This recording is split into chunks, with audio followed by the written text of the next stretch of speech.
მოგესალმებით.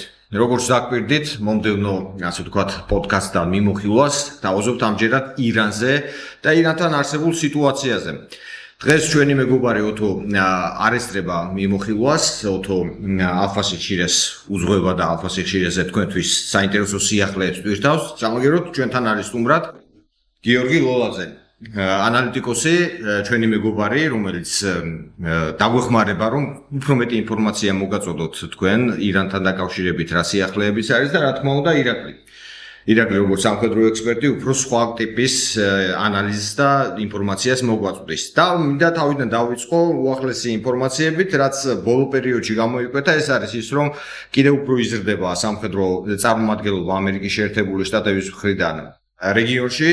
ამასთან ერთვის მუქარები, ამასთან ერთვის განცხადებები მაგალითად ირანის მხრიდან, რომ მათ შეძლეს და უკვე აღადგინეს ის სარაკეტო დანაკლისი, რაც წარმოიქმნა მას შემდეგ, რაც ისრაელის წინააღმდეგ გამოიყენეს კომპლექსური შეტევა და საუბარია ასევე იმაზე, რომ ირანი საკადრის პასუხს გაცემს, ასე ამბობენ, საკადრის პასუხს გაცემენ იმ შემთხვევაში, თუ იქნება სამხედრო აგრესია ამერიკის შეერთებული შტატების მხრიდან.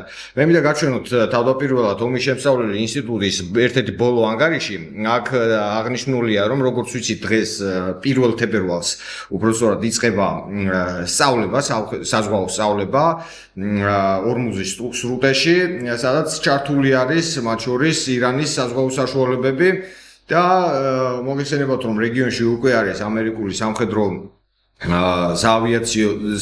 საზღვაო ძალები და ერთგვარად კონფლიქტური წინაპირობა არის შექმნილი და სწორედ ომის შემსწავლელი ინსტიტუტი თავიდანვე სწორედ ამას აღნიშნავს, რომ ირანი ყველანაირად შეიცდება, ყოველ შემთხვევაში ეს განცხადებების დონეზე ასე, რომ ყველანაირად შეიცდება, რომ წინააღმდეგეს დაუშვათ ამ რეგიონის ამ სრუტის გამოყენებას ირანის წინააღმდეგ სამხედრო კამპანიის დაწყების შემთხვევაში.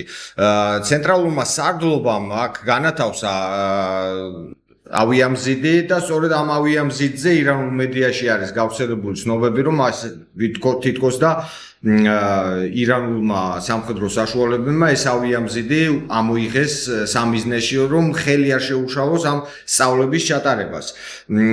მოდით ახლა კიდევ ერთი გრაფიკული გამოსახულება მინდა გაჩვენოთ, ეს არის პენტაგონის მიერ მომზადებული ანგარიში, რომელიც ასახავს ასე ვთქვათ სამხედრო ბაზების არსებობას, ამერიკული სამხედრო ბაზების არსებობას რეგიონში.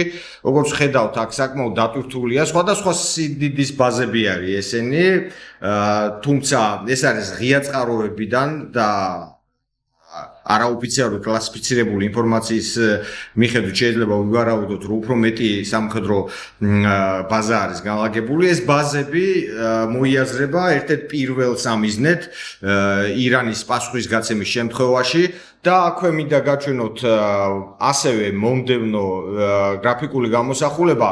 ეს არის პირობითად ირანული სარაკეტო საშუალებების დაფარვის არეალი. როგორც წინა გრაფიკიდან ნახეთ, მთლიანად ფარავს იმ სამხედრო ბაზებს, რომლებიც ამერიკის შეერთებულ შტატებს გააჩნია რეგიონში. სხვადასხვა ტიპის ირანული სამხედრო საშუალებები, აქ საუბარი არის როგორც ფთოსარაკეტებზე, ასევე დრონებზე და სწორედ ეს ბაზები იქნება სავარაუდო პასუხის გაცემის შემთხვევაში ამ პირველი სამიზნე, ასე ვთქვათ, ირანის მხრიდან თუ კი მოხდება, ვთქვათ, სამხედრო ესკალაცია. არის მოსაზრებები დასავლურ მედიაში, რომ კონფლიქტი გარდაუვალია, რადგან ეს არის ერთგვარად რუბიკონი გადალახული და უკან დაბრუნების წერტილი აღარ დარჩა არც ერთ მხარეს და მოდით უფრო ახლა ირაკლის მინდა პირველი კითხვა დაუსვა. ბოლო მონაცემები, რაც შეეხება სამხედრო ძალების კონცენტრირებას რეგიონში, რა სურათი იკვეთება უსაფრთხოების გამოწვევის თვალსაზრისით, იქიდან გამომდინარე, რომ ჩვენ ვისაუბრეთ, სანამ ჩაწერას დავიწყებდით, რომ გარკვეული გადაადგილ თვითონ ირანის მხრიდანაც ირანიც იღებს გარკვეულ სამხედრო საშუალებებს და ირანიც ემზადება, ასე ვთქვათ, პასუხის გასაცემად. ირანი ამ ბოლო დღეებში პრინციპში რაღაც რეისები კი დაფიქსირდა, მაგრამ ახლა რაღაც ისეთი აქტიურად და სერიოზულ შეერაღებას ახლა მოკლევადაში ვერ მიიღებს, ანუ რაც არის, რაც აქვს, აი ეგ არის. რაც შეეხება ამერიკის შეერთებულ შტატებს, პრინციპში ბოლო 2 კვირის განმავლობაში ამ მას მერე რაც ტრამპმა ეს ამ აქციების ფონზე და ამ აქციების ბრუტალური დარღვევის ფონზე განაცხადა, რომ ჩვენ ამ მოვდივართ გზაში ვართ და ასე თქვა აუცილებლად დავსჯეთ რეჟიმის წარმომადგენლებს ამ სასტიკი დარღვევებისთვის, მას მერე მაშინ არ იყო რეგიონში, ანუ დაუცველი იყო დიდი ნაწილი ამერიკული ბაზების, ისრაელის ტერიტორიაც პრინციპში არ იყო საკმარისად და იორდანიის ტერიტორია დაფარული. ამის გამო, ანუ საპასუხო დარტყმისთვის მზად არ იყვნენ. ამ მხრივ, სერიოზულად არის გამოსწორებული სიტუაცია. მათ შორის ეს ავიამზიდის ჩასვლაც ერთ-ერთი არის, რაც ასე ვთქვათ, ამ თვალსაზრისით აქტივი, თუმცა მაინც ის უფრო შემტევი ხასიათს ატარებს ეს დაჯგუფება. მხოლოდ ერთი დაჯგუფება ახლა სულ მუსირებს ის აი მეორე როდის ჩავა, იმიტომ რომ გავცელდა ინფორმაცია მე ერთ-ერთი წყავი ვიყავ, იმიტომ რომ მე დავწერე თეორიულად შესაძლებელია კიდე 2 ავიამზიდია, რომელიც თეორიულად შეიძლება შედარებით სწრაფად გადაისროლონ. ეს არის რუზველტის წყნარი ოკეანის ასე ვთქვათ განკარგულებაში და ეს რა ქვია ჯორჯ ბუში ატლანტიკის ოკეანეში ნორფოლკში არის, ის კიდე კალიფორნიაში არის, ორივე პრინციპში რომ დაიძრას, ხო, ნუ ახლა თან მან როგორ არის, რომ ამ გემებზე ჯერ არ არის განლაგებული ეს ავიაფრთები, გზადაგზა უნდა მიიღოს ეს რა ქვია თავისი ეს ავიაციო ნაწილი, უნდა შეივსოს ეს ყველაფერი მარაგები და ნუ მოკლედ სადღაც თვე-ნახევარის ამბავი არის, ანუ უცებები ვერ მოხდება რა. რაღაც ექსტრემალურ ვითარებაში შეიძლება იუკოსოკაში არის იაპონიაში განლაგებული ერთი ავიამზიდი, რომელიც შეუძლიათ გადაისრონ და მის ჩასანაცვლებლად იაპონიაში გაგზავნონ მაგალითად რუზველტი. ან რაღაც ეგეთი შეიძლება რა. ფორდით შეიძლება მოხსნან კარიბის ზღვიდან და გადაისროლონ და ნუ მაშინ შეიძლება ამან შეამციროს რაღაც ვადა, მაგრამ ეს არის ნუ აი რაღაც ძალიან ისეთ ვითარებაში თუ კრიზისი რაღაცნაირად გამწვავდა, რაღაცა ისე არ წავიდა ოპერაცია როგორც დაგეგმილი იყო. ამ ეტაპზე ეს ერთი ავიამზიდი პრინციპში საკმარისია, ახლა ვაკვირდებით რას, რომ რა ტიპის ავიაციო მდგენელი გადადის იმაში რა ქვია რეგიონში, აი ამ ირანთან ცდომის ასე თქვათ არეალში, ხო? სტრატეგიულ ავიაციას ეგეთი რაღაცა პრობლემა არ აქვს. პრინციპში შეუძლია კონტინენტური ამერიკიდანაც იფრინოს, თუმცა უმჯობესია ან დიეგო გარსიაზე იყოს, ან გუამზე უფრო ახლოს ყოველ შემთხვევაში. ეხლა ფიქსირდება, რომ 2B-52 გუამზე გადავიდა და იქიდან ამბობენ, რომ დიეგო გარსიაზე გადაფრინდება ინდოეთის ზღვაში, ან ოკეანეში. განლაგებულ ბაზაზე. ნუ ეს სტრატეგიებს ხო გეუბნები, ეს შეუძლიათ ბრიტანეთიდანაც იფრინონ, ამაყრი პრობლემა არ არის, მაგრამ აი ტაქტიკურ ავიაციას რაც შეეხება იმ შარშანდელი ივნისის იმას რო შევადაროთ, როგორი ეს არის, აი თავმოყრილი ძალები, ხო? მაშინ იყო 2 ავიამზიდი დაჯგუფება, იყო 14 ასე ვთქვათ საესკადრო ნაღმოსანი დისტროიერი, ეგრეთ წოდებული მისურად, 1 კრეისერი, ეხლა არის 8 დისტროიერი და არც ერთი კრეისერი, ანუ საზღვაო კომპონენტი მნიშვნელოვნად სუსტი არის. ტაქტიკურს რაც შეეხება, იცი რა არის, ყოველ წუთას იცვლება ისა სიტუაცია, იმიტომ რომ ძალიან დიდი რაოდენობით ეს ტანკერები, საჰაერო ტანკერები გადაისროლეს, რომლებიც უზრუნველყოფენ მასიურ მიღებას, ანუ და ჰაერში გამართვას, აი ტაქტიკური ავიაციისას და სხვა რაღაცა აქტივობის, რომელიც იქ რეგიონში უნდა ამოქმედდეს თუ ოპერაცია რო დაიწყება. ხო და შესაბამისად ეხა ისეთი ვითარებაა, რომ ნებისმიერ დროს მაგალითად ბრიტანეთში არის ეხა ამ თვთას 55 F-15E ეგრეთ Strike Eagle და სტელს ავიაგამანადგურებლები F-35A. ხო და 34 ცალი. აი ეგენი თუ გადაისროლეს, ხო, აი მაშინ მნიშვნელოვნად გაძლიერდება იმასთან შედარებით, რაც იყო მაგალითად შარშან ივნისში, მაგრამ ამ წუთას არის, ნუ აი ოდნავ ნაკლებიც არის იმასთან შედარებით, რაც შარშან ივნისში იყო. პლუს ამას ისრაელის ავიაციის ფაქტორი, ახლა ბევრი ამ ავიამზიდზე არის ჩაციკლული, მაგრამ თვითონ ისრაელის ავიაცია, ხო, თავის პოტენციალით არის 4-5 ავიამზიდის, ასე ვთქვათ, სრული შემადგენლობის ტოლფასი და უბრალოდ ისრაელს კიდე ერთი მომენტია, თუ ისრაელი შედარებით ახლა რუკაზე ცოტა ისე ახლოს ჩანს, იმიტომ რომ სამხრეთ ნაწილი არის, ნამოქცევით ეს ამრუდებს იმას აღქმას, მაგრამ დიდი მანძილია საკმაოდ ისრაელიდან ირანამდე, ამ ფრენას რაც უფრო შორ დისტანციაზე დაფრინავენ, ხო, მით უფრო ნაკლები პოტენციალი აქვს რა, ასე ვთქვათ. და ამიტომ ახლა ისრაელიდან შარშან, აჩვენეს ისრაელმა, რომ მაინც საკმარისად ძლიერი არის, რომ შორ მანძილზე, ასე ვთქვათ, ირანი დაბომბოს, მაგრამ რაზე ვიძახე, აი ამერიკის ტანკერების ჩართულობით, ხო, თან ღია ჩართულობით და არაფარულით, როგორც შეიძლება შარშან იყო, ხო? გაცილებით მეტი პოტენციალი აქვს. ანუ სერიოზული ძალა ისრაელი თუ ასე ვთქვათ, მთელი თავისი ფულით ჩაერთო, რაც შესაძლებლობები აქვს, იმდენად აძლიერებს ამ ოპერაციას, რომ რაღაც ვარიანტში წამყვანი როლიც კი ექნება.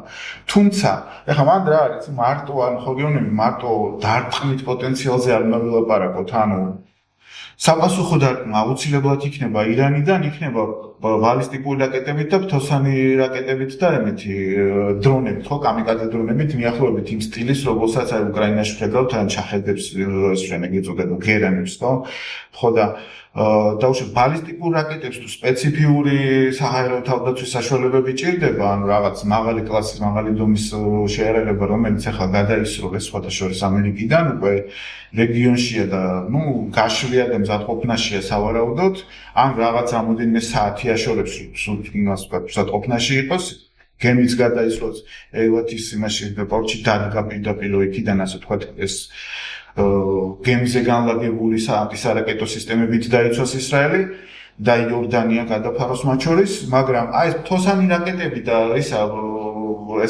გერანები, ხო, ეს შახედები იოლი გადასაჭერია, მაგრამ ბევრია, მასიურად წამოვა და მათ ასე ვთქვათ, გაუნებელყოფას, ხო, ჭირდება ეს ტაქტიკური ავიაცია, თუნდაც მარტო მაგიტო, რომ ეგენი არ გაძვნენ. ანუ მაგათი ამოცანა ძირითადად რა არის, ამის სროლის, რომ გადატვირთონ ჰაერსაწინააღმდეგო საშუალებები, ან ბევრი სამიზნერო არის, ხო? აი წარმადობა იმ საჰაერო თავდაცვის საშუალებების არ არის იმხელა, რომ ათასობით გადაიჭიროს. ეხლა შენ აღნიშნე რაკეტების ის შეივსესო, მან ცოტა არის, დათქმებით უნდა ვთქვათ, ისრაელს რაც წვდება, ის არის საშუალო მანძილზე მოქმედი ბალისტიკური, რაც ირანიდან ისრაელს წვდება. კიდე არის, რომ ერაყიდან შეიძლება ირანულმა დაჯგუფებებმა ისროლონ, მაგალითად გუშინ ვიდეო დაიდო, რომ იქაც აქვს რაღაცა მიწისქვეშა ისინი გაკეთებული, საიდანაც გამოყავთ და სტატო პოზიციებს იკავებენ და იქიდან ნაკლები მანძილია, ხო გესმის და ეხლა არის ეგეთი სიტუაცია, რომ ისრაელს რაც წვდება, ეგ შეფასებულია მიახლოებით 1500-2000 საშუალო მანძილზე, რომელიც ყველაზე დიდ ცხავს და წარმოადგენს, რომელიც ყველაზე ძნელი გადასაჭერია, იმიტომ რაც უფრო დიდი მანძილია ბალისტიკურ რაკეტას, მით უფრო მაღალი სიჩქარით ეშვება საბოლოოდ მიზანზე, მოკლედ მით უფრო ძნელი გადასაჭერია რა და თან კოსმოსში უნდა გადაიჭირო რა რეალურად ისეთი სხვა სისტემები ჭირდება მაგას რა მაგისგან მაგალითად ვერ იცავს იგივე რკინის გუმბათი ცნობილი და ასე და მაგას ჭირდება ხეც2 ხეც3 რაღაცა თხადი და ასე შემდეგ რა და რაზე ვიტახე რაც შეეხება ახლო მოქმედები ბევრი აქვს სხვათა შორის რომელიც შარშანაც არ გამოუყენებიათ ბევრი და დრონები გამოიყენეს დრონები და ფთოსანები გამოიყენეს და ეგენი არ გამოიყენეს და რატო? იმიტომ რომ ეგენი წვთებიან რეგიონში მაგალითად ისეთ ქვეყნებს როგორც არის კუვეიტი, ყატარი, საუდის არაბეთის აიქეთა სანაპირო, აღმოსავლეთ სანაპირო, ის ადგილები, რომლებიც, ყატარი კი დაბომბა თითქოს, მაგრამ რაღაცნაირად თითქოს ვალი მოიხადა, თუ გახსოვთ ახლა მეთორმეტე ეს როგორ მიმდინარეობდა ბრძოლები, სიმბოლურად ისროლა რაღაცნაირი შეთანხმებაც ჰქონდათ, რომ ამით ისროლენ და მოურჩიდებდა. რეალურად მე გამოვიდა ესა იდეალური ასე თქვათ ინფორმაციები, რომ ახლაც ესე იყო რა. იმიტომ რომ ეგ მანძილზე მაგათ საკმაოდ ბევრი რაკეტა, პლუს აქვს ბევრი ხომალდსაწინააღმდეგო ჩინური რაკეტები და რუსული რაკეტები, რომლითაც შეუძლიათ ორმუზის პარალიზება, წინა ემაზეც ჩვენ ვილაპარაკეთ, უბრალოდ ესე გაყვით თქვი. ეგ არის ერთ-ერთი ყველაზე ძლიერი ბერკეტი და იცით აშანტაჟებს ყველას, იმიტომ რომ თუ აი რეგიონში ირანმა ეს პორტები საუდის არაბეთის და ყატარის და იმის აბუდაბის გაერთიანებული საემიროების ისინი დაბომბა, საიდანაც ნავთობი გადის და თუ ჩაკეტა და გემების ესროლა, ასე ვთქვათ, ირან ორმუზის სრუტეში, მაქედან გადის 30-35% მთელი მსოფლიოს ნავთობის მაგის პარალიზება თუ მოახდინა და ამის დიდხანს განეიტრალება თუ ვერ შეძლეს ამ საფრთხეს, ხო? ნუ გამოიწვევს ძალიან წარმოდგენაც მოდელირებაც შეუძლებელია, მაგრამ გიძახის რომ $200-250 შეიძლება ავარდეს ბარელის ფასი, იმიტომ რომ ძალიან დიდი ის არის სინამდვილეში ეს ძალიან დიდი კრიზისი შექმნის რა თვალსაზრისით. ხო და აი მაგის საფრთხეზე არის ლაპარაკი მაგის განეიტრალებაზე. ეგეთი რაკეტები სინამდვილეში ბევრი აქვს და ბევრი არ განადგურებულა შარშან. ანუ აქ იქნება იმაზე რომ მაგათი გადაჭერა ყველასი ვერც მოხდება, მაგრამ უნდა მოხდეს პრევენციული დარტყმები, ანუ იმ გვირაბებიდან თუ რაღაც საცავებიდან, ხომ მიწისქვეშა იმებიდან, სანამ ამოვლენ ეს რაკეტები და გაემზადებიან და ისვრიან, მანამდე უნდა მოხდეს მათი უმეტესობის განეიტრალება. ხო და ამ თვალსაზრისით ეხლა როგორ გითხრა, მიდის მზადება, სერიოზული ძალების გადასროლა მიდის, მაგრამ აი ხოლმე როგორ რაღაცა იცი მთავარი საკვანძო ორი მომენტი აკლია ჩემი აზრით ამ წუთას რო დაიწყოს ოპერაცია ეს ნაკლებობა არის თვითმფრინავების რომელიც აუცილებელია განსაკუთრებით საწყის ეტაპზე სანამ ბოლომდე არ არის განეიტრალებული ეს საერთოდ წინამდებო თავდაცვა ირანის და მეორე ავაქსები რომელმაც უნდა ასე ვთქვათ აკონტროლონ საჰაერო სივრცე და კოორდინირება გაუკეთონ ყველა ამ საავიაციო კომპონენტების მოქმედებას რაც აღსანიშნავია გადასროლილი არის ისეთი რაღაცეები, რაც მაგალითად შარშან სხვათა შორის ივნისშია არისო. მაგალითად საქართველოშიც ჩამოხინდა და აზერბაიჯანში გადაფრინდა თვითმფრინავი, რომელიც არის განკუთვნილი სპეციალურად მაგალითად ძიებისა და ევაკუაციის გადარჩენის ოპერაციების ან სპეცდანიშნულების საჰაერო ძალების სპეცდანიშნულების რაზმებიანენ რომლებიც ჩამოვარდნილი ტრის ტერიტორიაზე ჩამოვარდნილი პილოტების სწრაფი ექსფილტრაციისთვის არიან განკუთვნილები და აი ამის მხარდამჭერი თვითმფრინავი გარკვეულწილს ანუ ეგ სავარაუდოდ აზერბაიჯანიდან აი ჩრდილოეთ ირანში თუ რამე თვითმფრინავი ჩამოვარდა ანუ ესენი და ეგეთი გადასხეს კიდე ნაში რა ქვია ყატნაში ყატაშიც და იორდანიაში ანუ რაზე ვიძახეცი სერიოზულად ემზადებიან იმისთვის რომ შეიძლება დანაკარგებიც ჰქონდეთ ეს არის ანუ სერიოზული მიდგომა აქვს რა არ არის ესეთი ზერელე რომ აი ხა ერთს ვისვით და დავასრულებთ ამითი როგორც დავუშვათ შარშანიყო და ანუ უწმენდილიცაა და არ ველოდებით დანაკარგებს ანუ სერიოზული ჯახისთვის მიდის მზადება ისეთი აქტივები არის ჩატანი მაგალითად იგივე კავშირგაბმულობის თვითმფრინავების 4 ერთეული არის რომელიც არის როგორც 24 საათიანი რომ უზრუნველყო იქ ყველა ასე ვთქვათ სხვადასხვა დომეინებს შორის სხვადასხვა სახმელეთო საჰაერო და ანუ სპეცდანიშნულების და შემდეგ ძალებს შორის კოორდინაცია ანუ მიდის მზადება შარშან პასუხისთვის მაშინაც მზად იყვნენ, მაგრამ მაშინ აი ტრამპმა ეს პიარულად როგორც კი მოგება ნახა მაქსიმალური, მინიმალური ასე ვთქვათ დანახარჯებით და ფინანსური და მატერიალური საერთოდ არ ქონია, ანუ როცა ისრაელმა ნახევარზე მეტი 90% გააკეთა თავის საქმის, უბრალოდ შეფრიდნენ რამოდენიმე ბომბი ჩამოაგდეს გაქონდა როგორც ეს ამერიკის რაღაცა სერიოზული გამარჯვება, ბირთვული პროგრამას მოუღეთ ბოლო და დაასრულა. ეხლა ეგეთი ვარიანტი რამდენად შესაძლებელია, მე არა ვარ ეხა ირანისტი, მე არა ვარ რაღაცა ესეთი შიდა პოლიტიკური თემების ისა ირანის როგორი სიტუაცია თუნდაც დემოგრაფიული თუნდაც განწყობები არ ვიცი სიმართლე გითხრა და ამიტომ მიჭირს იმის თქმა, როგორ შეიძლება სამხედრო ოპერაცია რა შედეგზე პოლიტიკურ შედეგზე შეიძლება იყოს გათვლილი, ბევრი ვარიანტებია, მაგრამ მე ამის სპეციალისტი არ ვარ.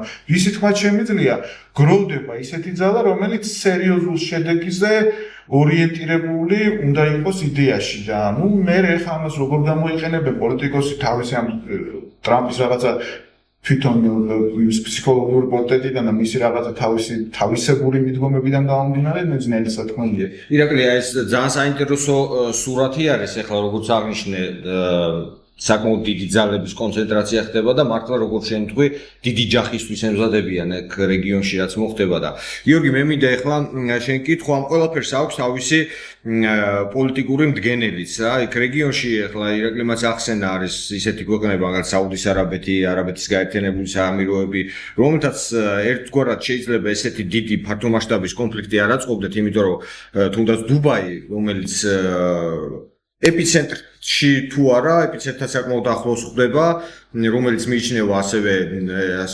ეკონომიკურ გენერატორად რეგიონის, იქნება ძალიან დიდი საფრთხის ქვეშ. რა პოლიტიკური ძურები არის რეგიონში ამ ყველაფერის ფონზე, როდესაც ესეთი ესკალაცია იზრდება და სამხედრო ძალა მობილიზებულია, იქ რაღაც ირანი სამხედრო წვრთნებს მართავს, მუქარები მოდის, ამოდროულად გვესმის ისეთი რაღაცებიც, რომ მაგალითად მოლაპარაკებაზე ახსენებენ ორივე მხარე, პეზეშკიანმა თქვა, რომ მიხვდაო ამერიკა ხვდება, რომ მოლაპარაკების გზით შეიძლება რაღაცები მოგვარდეს, თუმცა ჩვენ ომისთვის მზად ვართო და ასე შემდეგ. აი, უფრო მეტი სიცხადე რომ მოიტანო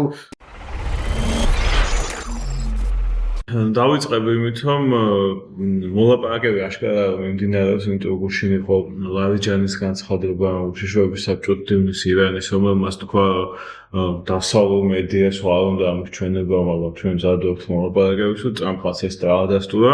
თუმცა ერთი რამ უნდა გვესმოდეს, რომ ისეთ პირობებს უყენებს ამერიკა ირანს ამ მოლაპარაკებებში, რომ ეს პრაქტიკულად კაპიტულაციის დოფასია, ხო? თხოვენ ბირთვული პროგრამის დასრულებას, გამდიდრებული რაც არის ურანის მარაგები იმის გატანას, ბალისტიკური რაკეტების პროგრამის დასრულებას და ამ მარიონეტული დაჯგუფებების დაფინანსების შეწყვეტას. ეს ყველაფერი თუ მიიღო ამ რეჟიმმა, ну პრაქტიკულად ნიშნავს, რომ ყველანაირ ამბიციაზე უარს ამბობს და ყველა იმ პროექტზე, რომლითაც აქამდე ამაყობდა, ამაზე უარს ამბობს. ხო, ამიტომ ეს ძალიან რთული წარმოსადგენია, განსაკუთრებით იმ ფონზე, რა საპროტესტო აქციებიც მათ გაიარეს და იმ ფონზე როგორი შეუვალები იყვნენ ამ აქციების სისხლში ჩახშობაში, ხო? ამ რეჟიმის მიზანი და სტრატეგია მთავარი არის ის, რომ ჩვენ არ უნდა წავიდეთ არანაირ დათმობაზე და მაშინ ვერ დაგვამთხოვენ და აი შაჰი რაღაც დათმობებზე მიდიოდა და ამიტომ რევოლუცია მოხდა. ხო, ამიტომ რამდენი საჭირო, რამდენი ადამიანი დავხოცოთ. ესაა მათი ძირითადი სტრატეგია. რაც შეეხება ახლა გარეთ როგორ უყურებენ ისინი მოვლენებს, ხო? რა თქმა უნდა, ეს რეჟიმი რაღაც ტიპის პრაგმატიზმს ხშირად ავლენდა, ხო? მაგალითად გვახსოვს ბირთვულ შეთანხმებაზე წავსვა, ხო, რომელიც მაშინდელი გადმოსახედიდან ირანისთვის კარგი იყო საერთო ჯამში, რა თქმა უნდა, მაგრამ იქ იყო ჯგუფები, ვინც ამას ეწინააღმდეგებოდა, ხო, არანაირი მოლაპარაკება, არანაირი შეთანხმება, არანაირი დათმობა, ხო? მერეც გვახსოვს ჩვენ, მაგალითად, თქვენ უკვე ახსენეთ სიმბოლური პასუხი, რო გასცეს 12 დღიანი ომის მერე, მანამდეც გვახსოვს ჩვენ ყასემ სოლეიმანი, როცა მოკლეს ამერიკელებმა, მათ მერე დაუბომბეს ერაყში რაღაც ბაზები, დაიჭრნენ იქ სამხედროებს, ყველაფერი არ ყოფილა, ანუ რაღაც პრაგმატიზმის ნატამალი ყოველთვის იყო ამ რეჟიმში, იმიტომ იციან, რომ რაც უფრო მეტად წახვალ ესკალაციაზე, იმას მოწინააღმდეგე ხარ უფრო დიდ ესკალაციაზე წასვლა შეუძლია და ამ ციკლში თუ შეხვედე აუცილებლად დამარცხდები, ხო? უბრალოდ ახლა შეცვლილი არის ის, რომ ისინი თვლიან, რომ ომზე დიდ ზიანს მათ მოუტანს ახლა უკან დახევა, იმიტომ რომ ქვეყნის შიგნით რადგან მყიფეა ეს ლეგიტიმაცია და მოსახლეობაში ასეთი არაპოპულარობა, ნებისმიერ უკან დახევა შეიძლება ჩაითვალოს, რომ შენ სუსტი ხარ და მიიღო ახალი ტალღა, ხო? და ეს ლეგიტიმაცია მოღეულია რაღაცაში ჩანს, ხო?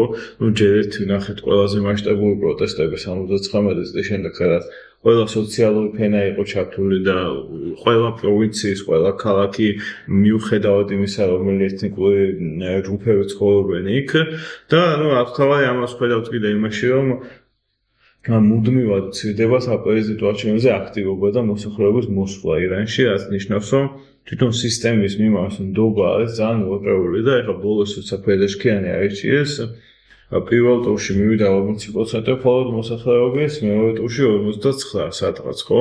რაც ირანისთვის ძალიან დაბალი აქტივობა, იმიტომ რომ იყო მან არჩევნები 80%-ზე მეტი მოდიულა 2009-ში მაგალითად, როცა ძალიან დიდი დაძაბულობა იყო და გაყალბდა მერე ეს არჩევნები. ამით იმის თქვა მინდა, რომ თვითონ რეჟიმის შიგნითაც იაზრებენ, რამდენად ყიფენ მდგომარეობაში არის. მეორე რაც არის მემკვიდრეობის კრიზისი, რომელიც აუცილებლად დადგება. აი ნებისმიერ ქვეყანაში ხდება ეს, რომ შესაძაც ლიდერი არის რაღაც თავი ბოლო ვადაში და 1 და 2 წელი რჩება, სანამ ის ახალი არჩევნები მოუწევს. ან თუ არის სიტუაცია, შესაძაც ძალიან ასაკოვანია ლიდერი, ყოველთვის განიხილება ეს და ნუ აქ აიათოლა ალი ხამენეი არის 86 წლის, ხო? აი ეს რეჟიმი დიდი ხანია არსებობს 79 წლიდან, სულ ორი რაჰბარი ყავდათ, აიათოლა ხომეინი და ალი ხამენეი. მეტი არ ყოლ, ანუ ამ რეჟიმს პრეზიდენტები კი იცვლება ხშირად, მაგრამ რაჰბარები არ იცვლება ესე ხშირად, ხო სულ ჯერ მეხვდა ეს. და მაშინაც მარტივი არ ყოფილა ხამენეიმ კონკურენტები მოიშორა, კონსტიტუცია შეცვალა, თავიდან არ ჰქონდა საერთოდ უფლება ერთმანეთობა და ეკავებინა და მარჯა არ იყო და მოკლედ მემკვიდრეობით ომის კრიზისია. იყო მაგალითად მემკვიდრედ განხილებოდა ებრაჰიმ რაისი, ყოფილი პრეზიდენტი, რომელიც ავიაკატასტროფაში გარდაიცვალა. ასევე მემკვიდრედ განხილება ეხლა მოჯთაბა მისი შვილი, ხამენეის შვილი, რომელიც იყო აი 2009 წლის აქციების სისხლში ჩახშობის ერთ-ერთი ორგანიზატორი, თუმცა ეხლა ეს ცოტა წარმოუდგენელია, როგორ შეიძლება ქვეყანა რეჟიმი, რომელიც დგას იმაზე, რომ მონარქია დავამხეთ და საერთოდ ხომეინი მასაც კი ამბობდა, რომ ანტიისლამურია მონარქიული წყობის არსებობა, რომ ეხლა უცებ შვილი დატოვონ, მათი მემკვიდრედ წარმოუდგენელია. და ვინც არ უნდა მოვიდეს ნებისმიერ შემთხვევაში, ხა ამას სხვა ავტორიტეტი ჰქონდა, ხო? ხამენეი იყო ამ ერაყთან ომის ერთ-ერთი გმირი იყო ირანელებისთვის, ასევე მას ჰქონდა რევოლუციაში წვლილი ჰქონდა შეტანილი, რა თქმა უნდა, მასზე თავდასხმები მოხდა, რამაც მისი ავტორიტეტი აამაღლა და მაშინ თან სხვა დრო იყო, ესეც უნდა იყო, ახალი მაინც ახალი რეჟიმი იყო. ეხლა ეს რეჟიმი არის სრულიად გახსნილი და გამოშლილი. მეორე არის ამ მემკვიდრეობითობას უცხო განხილავენ საუბარი იმაზე, რომ ხომ არ მოხდება რეჟიმის სისტემური გადატვირთვა და ამ კომპონენტს რელიგიურს მოაშორებენ და რაღაც ტიპის სამხედრო დიქტატურა გახდეს. ესეც ცოტა რთულად წარმოსადგენია, იმიტომ რომ ჯერ ერთი მათ რიგებში ხა ესე არ ჩანს არავინ პოპულარული გენერალი, რომელიც რაღაცა წარმატებასთან ასოცირდება. ეგეთი იყო ყასემ სულეიმანი, რომელიც მოკლეს ამერიკელებმა. ახლა ვინც არის ორი მთავარი პირი, ვინც რეალურად მართავს ქვეყანას, ეს ერთი არის ლარიჯანი, რომელიც არის ყოფილი პარლამენტის სპიკერი და დღეს უშიშროების საბჭოს დივანი და ძალიან ენდობა მას ხამენეი და მეორე არის ღალიბაფი, რომელიც არის ასევე გუშაქთა კორპუსის ყოფილი მაღალჩინოსანი და გენერალი, დღეს პარლამენტის თავმჯდომარეა ეს, ხო? ესენი არიან იმ ფრაქციის ლიდერები, ვინც ამ ყველაზე რადიკალურ გადაწყვეტილებებს და გადაწყვეტილებებს იღებს, ხო? თუმცა რომელიმეს წარმოდგენა მემკვიდრედ და პოპულარულ მემკვიდრედ ოღონდ აიათოლობის მაგას კიდე სხვა სასულიერო ისინი ჭირდება, გულისხმობ ქვეყნის მმართველობა გადაიბარო რაღაც ფორმით. ხო, ძალიან რთულად წარმოსადგენია, რომ ის თავი რა არის ამ რეჟიმისთვის. მათ შეიძლება პროტესტი დაამარცხონ, მაგრამ პრობლემებს ვერ აგვარებენ, რაც ამ პროტესტს არჩენს, ხო? რაც არის უკიდეგანო კორუფცია, ენერგეტიკული პრობლემები და დენის დეფიციტი, წყლის დეფიციტი, გაუფასურებული ვალუტა, გაძვირებული ფასები, სრული საერთაშორისო იზოლაცია, რასაც სანქციები იწვევს და სიღარიბე, ახალგაზრდების უმუშევრობა მაშინ, როცა ძალიან ახალგაზრდა მოსახლეობა ყავს ირანს, ეს ყველაფერი არ გაქრება, რაც უნდა მოხდეს, ხო? სანამ ეს პრობლემები არსებობს, ეს პროტესტების ციკლი მუდმივად იწყება. და ჩვენ ხედავთ უკვე, რომ სადღაც 2018-19 წლიდან თითქმის ყოველ მეორე წელს არის ძალიან მასშტაბური აქციები, ხო? ხან შეიძლება საწვავის ფასების გამო იყოს, ხან ქალთა უფლებების გამო, ახლა ისევ ფასების დის გამო იყო, მაგრამ მუდმივი კრიზისია ამ ქვეყანაში, ხო? ამასთან დაერთო ახლა ეს საგარეო ფაქტორები, რომ ბოლო 3 წელიწადში ჩამოიშალა მათი ეს მარიონეტული დაჯგუფებების ქსელი ისრაელთან ომისას. პრინციპში ახლა ცალკე თემა მათზე იცოდნენ თუ არა სინვარი ამ ომს ვიწყებდა 2013 ოქტომბერს, მაგრამ ფაქტია, რომ ყველაფერი რაც მე მოხდა იყო ამ 7 ოქტომბრის შემდგომი გაგრძელება და მოკლედ ახლა არიან იმ რეჟიმში, როცა ყველაზე დიდი სისუსტის წერტილი. რაც შეეხება სამხედრო კომპონენტს და იმ ქვეყნების პოზიციას, რომელიც თქვენ ახსენეთ, მათ პირველ რიგში ალბათ რაც აწუხებთ არის, რომ არ გახდნენ სამიზნე ირანული დაერწყმისები, იმიტომ რომ ჩვენ მათ რა თქმა უნდა საკუთარი თავისთავად საკუთარი არმიების იმედი არ აქვს, ხო გუწფებად ვთქვათ, ისინი უნდა იყოს ამერიკა, ხო? და ნებისმიერ შემთხვევაში მათთვის ესეთი არასტაბილურობა არის საფრთხე მაინც, იმიტომ რომ მათ ოპოზიცია არ ყავთ ამ მონარქიებს და ამის არ ეშინიათ დამხობის, მაგრამ მაინც მათთვის მნიშვნელოვანია, რომ ეს უსაფრთხოება შეინარჩუნონ და სტაბილურობა თავიანთ ქვეყნებში. თუმცა მე არ მგონია, რომ მათ ეს იმიტომ არ უნდათ, რომ რეჟიმის შეცვლას უბითხიან. მე მგონია რომ რაღაც პოსტ რეჟიმის შეცვლა თუ იქნება სტაბილიზაციის გარანტია და სტაბილიზაციის შესაძლებლობა. იმიტომ რომ მაინც საუდის არაბეთისთვის პირველ რიგში მთავარი საფრთხეა და მოწინააღმდეგეა ირანი. ეს გამოჩნდა მათი წარუმატებელი ინტერვენციისას იემენში და ზოგადად საუდის არაბეთისთვის ამ რეგიონული ჰეგემონიის თვალსაზრისით ირანია მთავარი კონკურენტი და მოწინააღმდეგე, ამიტომ მე მგონია რომ ისინი საბოლოო ჯამში ისეთ გავლენას ვერ მოახდენენ ტრამპზე, იქ მოახდინეს რა თქმა უნდა, იქ მე მგონი ტრამპი თავად შეცდა, როცა ის განცხადებოდა აკეთა, ამიტომ აშკარად არალოგიკურია პრეზიდენტი აკეთებს ეგეთ განცხადებას, როდესაც შესაბამისი სამხედრო მობილიზება არ იყო გაკეთებული. მეორე შეიძლება ეს უბრალოდ პოლიტიკური განცხადება იყო, мотиваცია მიეცა მოსახლეობისთვის, რაც დიდი უპასუხისმგებლობა ჩემი აზრით. ნებისმიერ შემთხვევაში ვართ ახლა იმ ეტაპზე, როცა მე პირადად გარდაუვალი მგონია სამხედრო დარტყმები იქიდან გამომდინარე, რაც ვთქვი, რომ იმ მოთხოვნებს ვერ დათანხმდება ირანი, რასაც უყენებენ მოლაპარაკებების თუ ხო. ეხლა სამხედრო დარტყმების მიზანი შეიძლება იყოს, ცოტა რთული წარმოსადგენია, ხო, ბევრი ვარიანტია. ერთია კიდევ უფრო ჩამოშალო ეკონომიკა. თუმცა ეს ეკონომიკა ისედაც ჩამოშლილია და ეკონომიკურ მოტივებზე გაჩნდა საერთოდ ეს აქციები, ეს პროტესტი და კიდევ უფრო შეიძლება, მაგრამ ეს ისედაც ადგილზეა. მეორე არის დაარტყა რეპრესიულ აპარატს, რომელიც ხალხს ეძალათავს. ესეც საქართველოსია შეიძლება დაარტყა შტაბ-ბინებს, მოკლა გენერლების სახლებში, თუნდაც მათ შეკრების ადგილებს, მაგრამ ეს რეპრესიული აპარატი ეს ბრძოლასა, ხო, საერთო ჯამში ეს მშვიდობიანი მოსახლეობა დავაჯამე იქ. არა, მაგას ეგ ცალკე თემა, მაგრამ აი რომ დავაჯამოთ ეს მუშაკთა კორპუსი და ბასიჯები მეც არიან მაგათი ეს ტიტუშკები, ნუ ერთი 300-400 კაცია ალბათ, ხო? ჯამში. შეიძლება მეტის, ხო? ამიტომ ესე ხავია დაწყებით ყველაფერს ვერ ჩამოშლი, ხო? და ნუ რა თქმა უნდა არის კიდევ ერთი ვარიანტი არა პროტესტის ხარდასაჭერი კი არ იყოს ეს ოპერაცია იყოს იმ მიზნების მისაღწევად, რომელიც 12 დღეებში ვერ დაასრულა. და ეს კომპონენტი აუცილებლად იქნება ამ ოპერაციაში და ეს იქნება მთავარი კომპონენტი ჩემი აზრით და არა ის რომ რაღაც პოლიტიკურ ხელმძღვანელობას დავარტყეთ და აქციებს.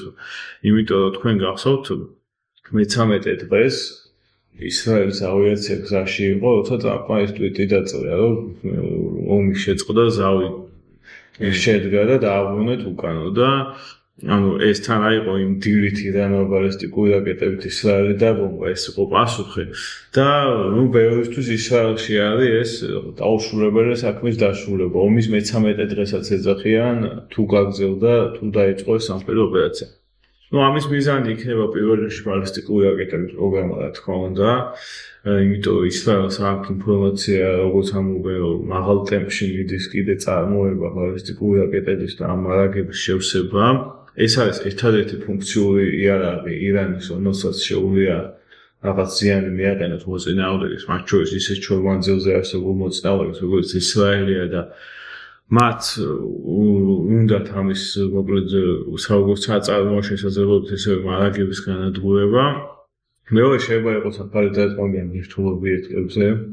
მესამე რა თქმა უნდა ყველაფერი ეს სანამ მოხდება იქნება ეს პირველ დღეს განადგურდება რადარები და საჰაერო-თავდაცვის თუ აქვთ რამე დარჩენილი არ ვიცი ამ ბოლო ორი ომის შემდეგ პირველ საჰაერო-თავდაცვის პირველი ნაწილი 24 წელს გაუგზავნა ისრაელმა და მერე 25 წელს, თუმცა მან იმხელა ტექნოლოგიური უპირატესობა აქვს ამ ომში, რომ ეს საჰაერო-თავდაცვის სისტემები პრობლემა ვერ ქმნის.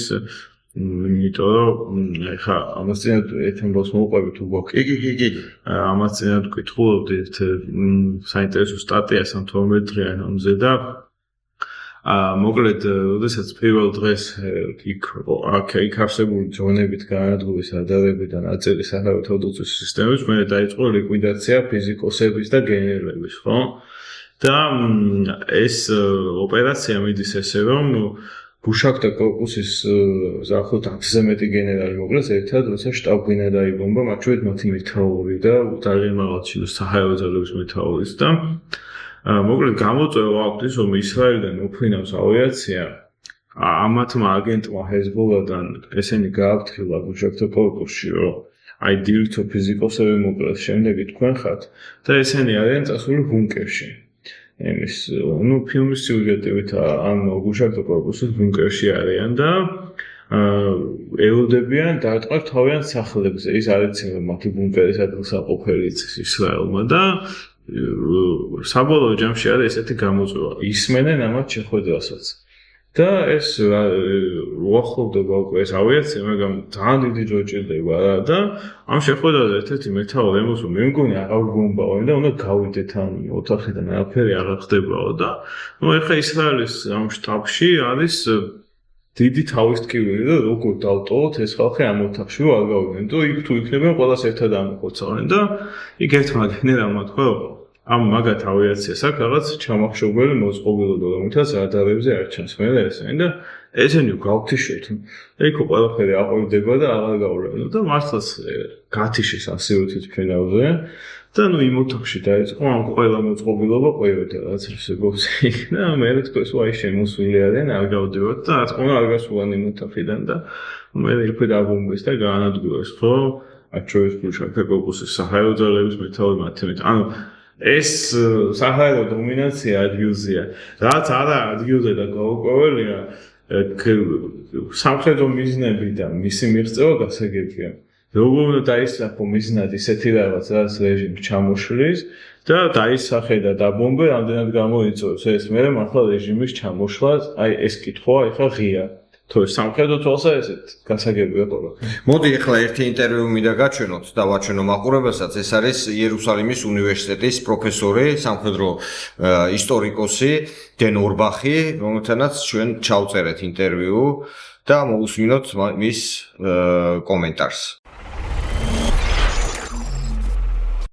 Before October 7th, we as analysts fought with the Middle East. 7 ოქტომბრამდე ჩვენ ანალიტიკოსებს გვჯეროდა, რომ ახლო აღმოსავლეთში წესრიგი შედარებით ნათელი იყო. ჩვენ ვიყავით სტაბილურობისა და სტატუს-კვოს უზრუნველყოფის ძალები და ისინი აშკარად ძლიერები იყვნენ. ამ სურათში ეს ძალიან ნათელი იყო. წინააღმდეგობის ღერძზე ირანი და სხვა აქტორები, როგორებიცაა ლიბანი, იემენი და ღაზა, დაინტერესებული იყო რევოლუციურ იდეოლოგიაზე დაფუძნებული უფრო ფართო რეგიონალური წესრიგით. ამასობაში ისრაელი უფრო მეტად იზიდავდა კონსერვატულ ქვეყნებს, როგორიცაა არაბთა გაერთიანებული საემიროები და საუდის არაბეთი, რომლებიც დაინტერესებულნი იყვნენ რეგიონული წესრიგის შენარჩუნებით. სწორედ ამიტომ ისრაელის ურთიერთობები ეგვიპტესთან სტაბილური დარჩა, მიუხედავად იმისა, რომ ეს ურთიერთობები ძალიან უცნაური იყო. საერთო მიზნებიდან გამომდინარე, რაც გულისხმობდა კონსენსუსის შენარჩუნებას. ეს მუშაობდა 7 ოქტომბრამდე. ამ თარიღამდე ისრაელისა და საუდის არაბეთს შორის ნორმალიზაციის პროცესი მიმდინარეობდა. 7 ოქტომბრის შემდეგ ყველაფერი სრულიად შეიცვალა. ისრაელის ერთ-ერთი მთავარი დასკვნა ის არის, რომ მას აღარ შეუძლია იყოს ძალა, რომელიც სტატუს-კვოს შენარჩუნებას ცდილობს. განვიხილოთ ისრაელი 7 ოქტომბრამდე. ეს იყო ქვეყანა, რომელსაც ძირითადად მარტო დარჩენა სურდა, რომელიც არ ცდილობდა რეგიონის შეცვლას. ის არ იყო დაინტერესებული რეგიონული წესრიგის შეცვლით ან რეჟიმის შეცვლით. მას არ ჯეროდა, რომ ამის გაკეთება შეეძლო ღაზაშიც კი. ის დაინტერესებული იყო სტაბილურობით, ამიტომ დაუახლოვდა სპარსეთის ყურის იმ ქვეყნებს, რომლებიც ასევე სტაბილურობას ცდილობდნენ. მაგრამ 7 ოქტომბრის შემდეგ ისრაელმა გააცნობიერა, რომ გადარჩენისთვის მას რეგიონის სტრუქტურის შეცვლა სჭირდებოდა. რა არის ეს სტრუქტურა? ეს იყო ირანის ცეცხლოვანი რგოლი, რომელიც მის გარშემო იკვრებოდა.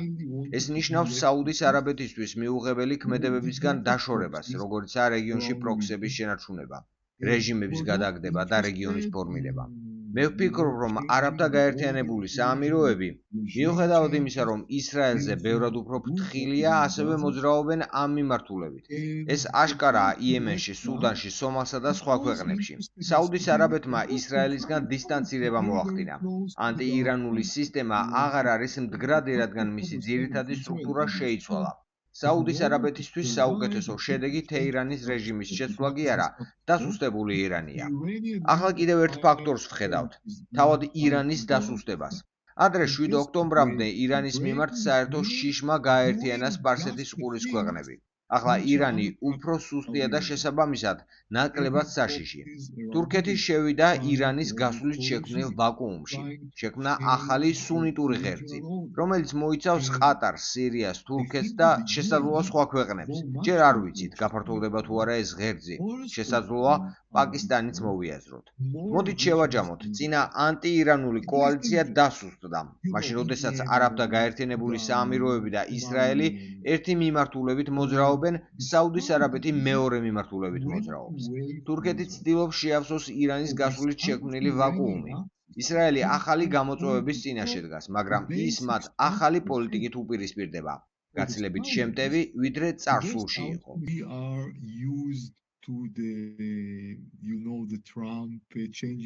ჩვენ შევეჩვიეთ იმის თქმას, რომ ტრამპი ყოველდღიურად იცვლის აზრს, თუმცა ვფიქრობ, მისი სტრატეგია სრულიად ნათელია. მას სურს აიძულოს ირანი ძალიან მნიშვნელოვან დათმობებზე წავიდეს. ტრამპისთვის ამ მიზნის ომის გარეშე მიღწევა ყოველთვის მისი მთავარი პრიორიტეტი იქნება. მისი მეორე პრიორიტეტი ძალიან მიზანმიმართული, ფართომასშტაბიანი ძლიერი და შთამბეჭდავი დარტყმაა. მას სურს თავიდან აიცილოს სრულმასშტაბიანი ომი, თუმცა დარწმუნებული არ ვარ, რომ მას ამ დილემიდან გამოსვლა შეუძლია ომის გარეშე. და აუხსნი რატომ? ირანის რეჟიმი იდეოლოგიური რეჟიმია და ის ამით ძალიან ამაყობს. ეს არ არის ჰამასი, რომელიც ჰუმანიტარულ ორგანიზაციებს ექსპლუატაციას უკეთებს და ქმნის სისასტიკის მაგალითებს. ეს არ არის ირანის გზა. ჩემი აზრით, ირანი არ დაემორჩილება ამერიკის მოთხოვნებს. ძალიან გამიკვირდება თუ ეს მოხდება, რადგან ეს რეჟიმის იდეოლოგიურ დნმ-ზე წინააღმდეგება. თუმცა ეს ზუსტად ის დათმობებია, რასაც ტრამპი მოითხოვს. მეორე მხრივ, ტრამპი რისკავს. ვენესუელამდე ამბობდნენ, რომ ტრამპი ყოველთვის მშიშარაა. მანამ ოპერაციით დიდი ავტორიტეტი მოიპოვა და ახლა რისკავს სწორედ ამის დაკარგვას. სხვა სიტყვებით რომ ვთქვათ, ორივე მხარე, ირანელებიც და ამერიკელებიც, ისეთ სიტუაციაში აღმოჩნდნენ, რომლის მოგვარებაც ძალიან რთულია. თუმცა არა შეუძლებელი. თუ ტრამპი იმედოვნებს, რომ ირანს შეზღუდულ დარტყმას მიაყენებს და ამ პრობლემას ამით დაასრულებს, დარწმუნებული არ ვარ, რომ ეს შესაძლებელია. მაგალითად, ისრაელზე თავდასხმა თვითმკვლელობის სტოლფაცი იქნებოდა, რადგან ეს ისრაელს სრულ ლეგიტიმაციას მისცემდა იმაზე, რაც მას 12-დღიანი ომის დროს არ შეეძლო. მაგალითად, ჰამენეის წინააღმდეგ თავდასხმა ან რეჟიმის ნავთობის რეზერვების დაზიანება. ამიტომ შედეგის პროგნოზირება რთულია. ორივე მხარისთვის რთული იქნებოდა სიტუაციის ესკალაცია, მაგრამ მეორე მხრივ ეს შეუძლებელი არ არის. ასევე კიდევ ერთი რამ გახდა ცნობილი. საუდის არაბეთი და არაბთა გაერთიანებული საამიროები კატეგორიულად ეწინააღმდეგებიან ირანზე დარტყმას. ჩვენ გვესმის, რატომ ეწინააღმდეგება თურქეთი ამას, თუმცა არაბთა გაერთიანებულ საამიროებსაც კი, ქვეყანას, რომელსაც უკიდურესად ანტიირანული განწყობა აქვს, თეირანთან ფართო სავაჭრო კავშირები აქვს. მათ კარგად ესმით, რა მოხდება. ისინი რაკეტებს მიიღებენ. საუდის არაბეთიც მიიღებს რაკეტებს. ისრაელის გარდა რეგიონის ქვეყნების უმეტესობისთვის, განსაკუთრებით სპარსეთის ყურის ქვეყნებისთვის, სასურველი შედეგი შეზღუდული და დასუსტებული ირანია. მათ სურთ პარალიზებული და ნაკლებად საბრძოლო მზადყოფნაში მყოფი ირანი, მაგრამ ეს ყველაფერი სამხედრო მოქმედებების გარეშე, რაც მათ უსაფრთხოებას საფრთხეს უქმნის. დაფიქრდით, რამდენად დაუცველები არიან ეს ქვეყნები. მევახსენე ირანის სანაპირო ზოლი, მაგრამ გაითვალისწინებთ არაბთა გაერთიანებული საამიროების. როდესაც ჰუსიტებმა ერთი ან ორი რაკეტა მაინც გაისროლეს, ეს საფრთხეს უქმნიდა დუბაის, რომელიც ცნობილია როგორც ახლო აღმოსავლეთის ერთ-ერთი ყველაზე უსაფრთხო ადგილი და ფინანსური დედაქალაქი. ისრაელი მიჩვეულია ასეთ თავდასხმებს, სპარსეთის ყურის ქვეყნები კი არა. სწორედ ამიტომ არიან ისინი ასე შეშინებულები. სწორედ ამიტომ უთხრეს მათ ირანს, რომ არ მისცემდნენ ამერიკის შეერთებულ შტატებს მათი ტერიტორიის სამხედრო მოქმედებებისთვის გამოყენების უფლებას. თურქეთიც იგივეს გააკეთებდა. რა თქმა უნდა, ამერიკის შეერთებული შტატები საბოლოოდ გააკეთებს იმას, რაც სურს და ეს ქვეყნები იტყვიან, რომ ამის წინააღმდეგნი იყვნენ, მაგრამ დარწმუნებული არ ვარ, რომ ასეთი დარტყმა მოხდება. ირანის რეჟიმი გააგრძელებს არსებობას, ის შეიძლება შეიცვალოს, მაგრამ ჩვენ არ ვართ მზად ასეთი სცენარისთვის, რადგან კიდევ ერთხელ ის ღრმად იდეოლოგიურია. ეკონომიკური სიტუაცია კვლავ გაუარესდება. მინდა შევახსენო მაყურებელს, რომ საქართველო ოდესღაც საბჭოთა კავშირის ნაწილი იყო. საბჭოთა კავშირი არ დემონსტრაციების, არამედ ფულის უქონლობის გამო დაიშალა.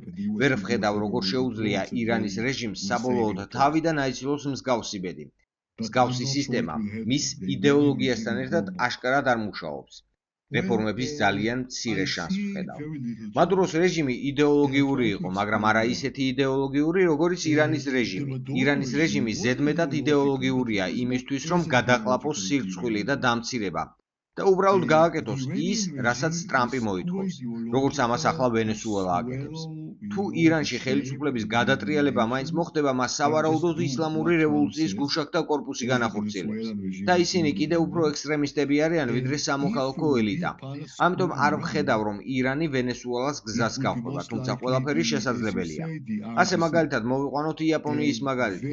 როდესაც შოგუნის რეჟიმი 1860-იანი წლების ბოლოს დაეცა, მისი დაცემის მიზეზი იყო საკითხი, უნდა დაშვებულიყო თუ არა უცხოელები ქვეყანაში. კონსერვატორებმა მოიგეს სამოქალაქო ომი, მაგრამ ხელისუფლებაში მოსვლის შემდეგ მათ მთლიანად გაადასავლეთეს იაპონია. ასე რომ ცვლილებები შესაძლებელია, მაგრამ მე არ ვხედავ, რომ ირანი იაპონიის გზას გაჰყვეს. იაპონიის ქსენოფობიური იდეოლოგიაც არ იყო ისეთი ღრმად გაბატონებული იდენტობაში, როგორც ირანის დღევანდელი იდეოლოგია.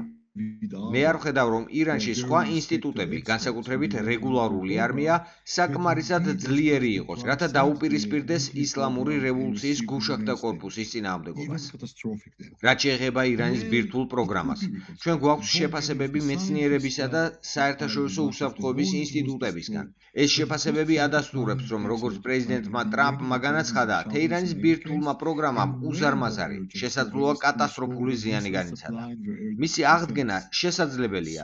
მიუხედავად იმისა, რომ ბევრი მეცნიერი დაიღუპა და ცოდნის დიდი ნაწილი განადგურდა, მაგრამ აღდგენას უზარმაზარი თანხა და დრო სჭირდება. ირანის ეკონომიკა ისედაც მძიმე მდგომარეობაშია და მისი სულ უფრო აქტუალური ამოცანა რაკეტების წარმოებისა და საჰაერო თავდაცვის შესაძლებლობების აღდგენაა.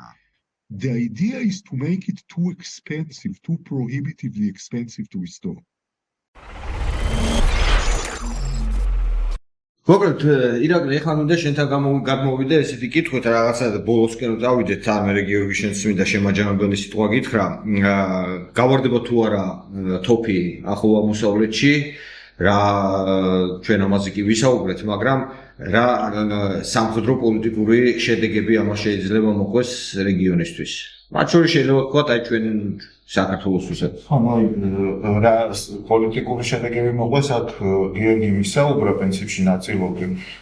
მე რაც შეეხება გავარდება თუ არა, მე დარწმუნებული ვარ 100%-ით, რომ დარტყმა იქნება. უბრალოდ რა ფორმის და აი იმის და მიხედვით, თუ რა პოლიტიკური მიზანი ექნება ტრამპს ამ დარტყმისას, მაგაზე იქნება დამოკიდებული ფორმა, ხანგრძლივობა, სამიზნეად რას ამოიღებენ.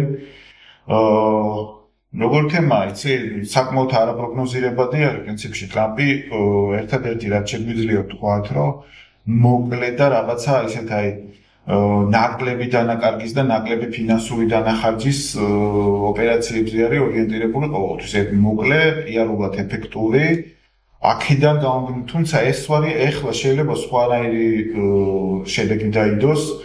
აგრეთვე მინდა ვთქვა, რომ მარტო ამერიკა არ არის აქ აქტორი, ძალიან დიდი მნიშვნელობა აქვს ისრაელის და პირადად ნეტანიაჰუს პოზიციას. ჩაგეჭრები უცებ, ეხლა უახლესი ინფორმაცია მომაწოდა ოთომ, რომელიც აქტიურად არის ჩართული, როგორც მაყურებელს უთხარი.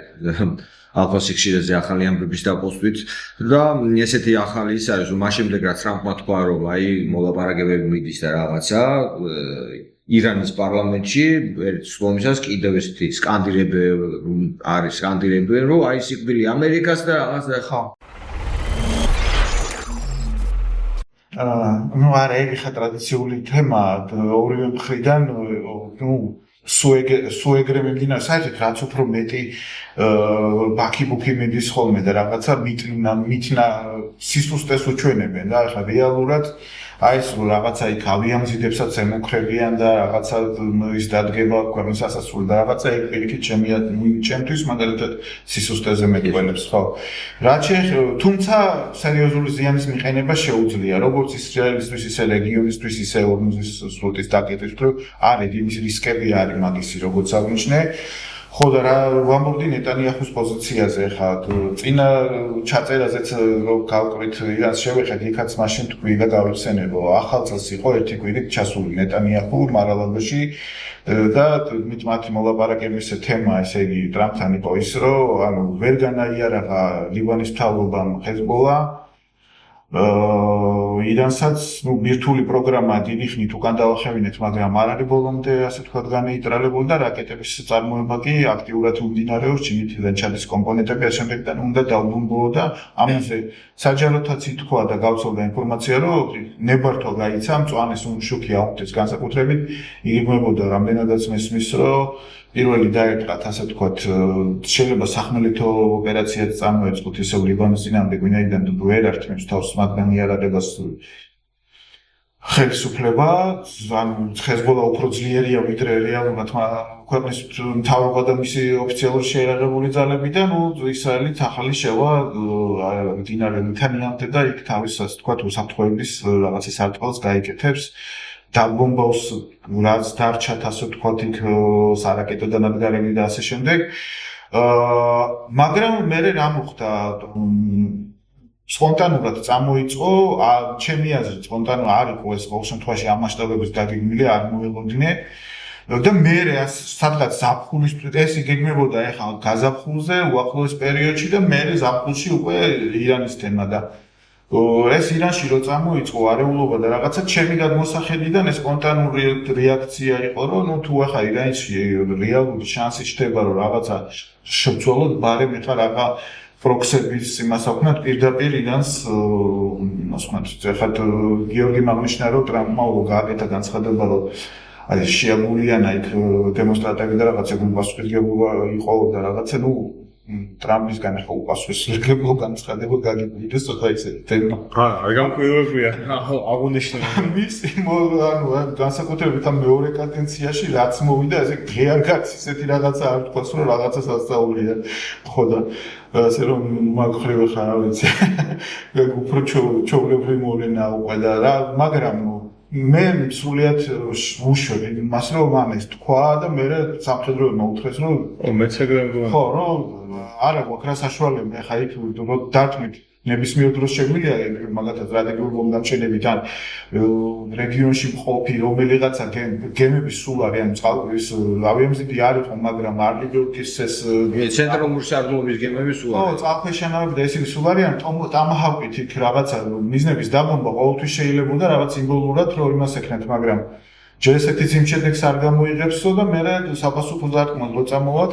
დაუცველები არიან ჩვენი მოკავშირეები და ჩვენი ობიექტები ეს უთხრეს ახლა და დრო მოგვიგეო რა მე ესე ჩემი გადმოსახედიდან ეხა ეს ყველა ვისი საუბრები არის მოლაპარაკებაზე ნახავთ გამოვა არ გამოვა არის იმისთვის რომ დრო მოიგო სამხედრო რომელიც თხოვეს სამხედროებმა იმისთვის რომ იქ ეს ლოჯისტიკურად უზრუნველყო ეს ოპერაცია და მაგის გარდა ეხა სხვა თანამდებობი პროცესებს რო შევხედოთ იქ ბრიტანეთმა და ევროკავშირმა ამ დღეებში ასე ვთქვათ შეიყვანეს ტერორისტული ორგანიზაციების სიაში ეს რა ქვია ეს გუშაკთა კონვენცია გადავიდა ეხა როდესაც მოლაპარაკებას და შეთანხმების დადებას აპირებ ამ დროს მათ ტერორისტებად არ აკავენ ხო ანუ ისეთი ვითარებაა რომ მე მგონი არც ეძებენ რა რეალურად არ არის კი თეორიულად თუ აი ესეთ რაღაცა კაპიტულანტურ ასე ვთქვათ პირობებს დათანხმდა ხო მაგრამ ყველა ვიცით რომ არ დათანხმდებათ ან ისიც ვიცით რომ ეს არის როგორი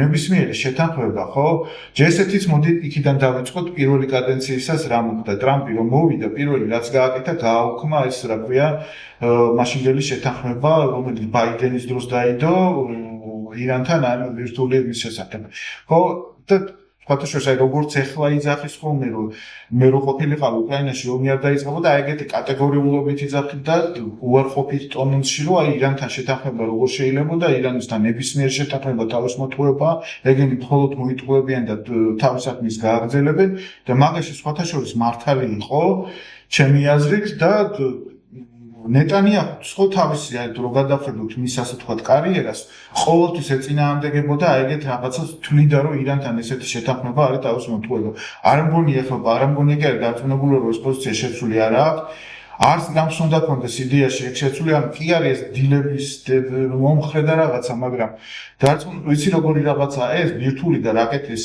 რომის დათანხმდნენ მაგას და ან მე ამას იმპლემენტაცია ხო უნდა ეს არის დროში გადადებული რაღაცა გრძელვადიანი პროცესი, როცა უნდა დაამტკიცონ მე ამათმა თავიანთი ქმედებებით, რომ შეწყვიტეს თქვა რაკეტების წარმოება, რომელზეც არც სწავლენ, მაგრამ ის თეორიულად რო დაუშვათ. ეს ბირთვული პროგრამა მასაკთან რა ქვია, რა დაშლიანი თქვა გუშერის ელექტროსადგურს თუ ასიზამენ გამორიცხული, არა მშვიდობიანი ბირთვულს ყველა ვარიანტში გააგრძელებენ და იმას ვერასდროს ვერ გამიჯნავ და ვერ იტყვი ზუსტად რომ არა იმაზე სამხედრო პროგრამაზე აღარ მუშაობენ. რაკეტებსაც თლიანად არ იმასიზამენ, ანუ არ იტყვიან ხა ეგეთ რაღაცაზე ვარს. ამის დამტკიცება გაჭირდება. რისი თქმა მინდა, იცი რომ საბოლოო ჯამში ისეთი ის არის რომ არაპირებს ამის არის ძელვადიან იმაში გადაყვანას რა არც ნაბი და მით უმეტეს ნეტანიაჰუს საკმაოდ ისეთი ამ შემთხვევაში მყარი პოზიციებია და მის აზრს არანაკლები მნიშვნელობა აქვს შეიძლება ითქვას ვიდრე დაუშვათ ამერიკის პრეზიდენტისას ამ საკითხში იმიტომ რომ ის ხისტად მოქმედებს მან ეს განსაკუთრებით როცა ეს 7 ოქტომბრის მერე პრაქტიკულად კარპლანში მიეცა იმ თვალსაზრისით რომ დაეწყო გარშემო ამ გრძელვადიანი საფრთხეების უზრუნველყოფა ისრაელისთვის. მას ესმის, რომ ტრამპივით, ასე თქვათ, პროისრაელური მთავრობა შეიძლება აღარასდროს აღარ მოვიდეს. ანუ ჩვენ ახლა რაღაცა იცი იმ პარადიგმაში ვცხოვრობთ, კემპ დევიდის შეთანხმებებიდან მოყოლებული, რომ ამერიკა ყოველთვის სამხედრო დახმარებას 4 მილიარდს ყოველ წელიწადს აღმოუჩენს, რაღაცა ყოველთვის მივადა დაეხმარება ისრაელს.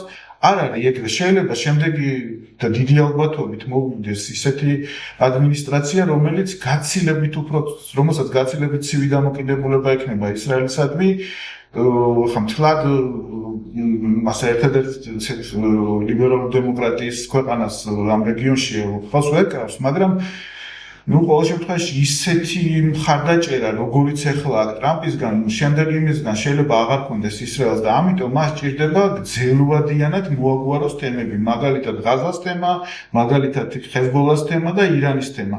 მე თან ახლა თურქეთი ძლიერდება და რაღაცა და ანუ ახალი საფრთხეები ჩნდება და ამიტომ ეს ტრადიციული ეხა მიმდინარე რაც არის, უნდა რომ მაქსიმალურად მოაგვაროს და ამის გადადება რომ ახლა მე ირანმა დადოს პირობა რომ ამას ვიზამ, იმას და დიდი ალბათობით არ შეასრულოს ამას არ დაუშვებს რა ანუ ყველაფერს იღონებს იმისთვის რომ ეს დარგმა თუ ამერიკამ არ აგვიდა განახორციელოს ამიტომ მე აი ამ სიტუაციაში ხავ ვფიქრობ რომ თან შეთანხმებულები არიან მე ესეთი შტაბ-ბიძილება მრჩება რომ ყველაფერი უკვე გადაწყვეტილი არ არის ვარიანტები ანუ ვარიანტი ხა მაინც რომ ჩამოყალიბდეთ რა 3-4 ვარიანტი არის რა პირველ რიგში რა თქმა უნდა ვირტუალ და სარაკეტო პროგრამებზე დატკმა, რომელიც არანაირ კავშირში არ არის იმ საპროტესტო იმასთან და იმაზე საერთოდ არანაირ გავლენას არ მოახდენს.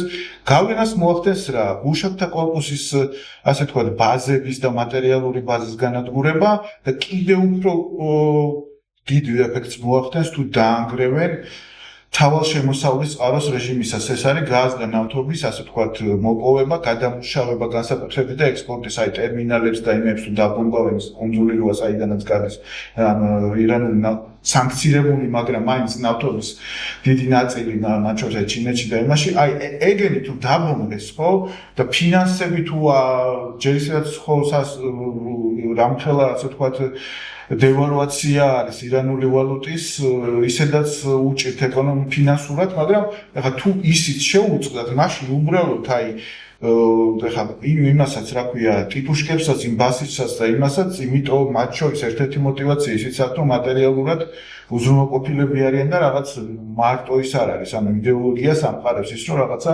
პრივილეგირებულები არიან, დაწინაურებულები არიან სხვათა შედარებით, არ უჭირთ ასე არ შეათ და რაღაც, მაგრამ თუ იმათ ხელფასებები გადაუხადათ, მაშინ დიდი ალბათობით ქაოსი შეიქმნება.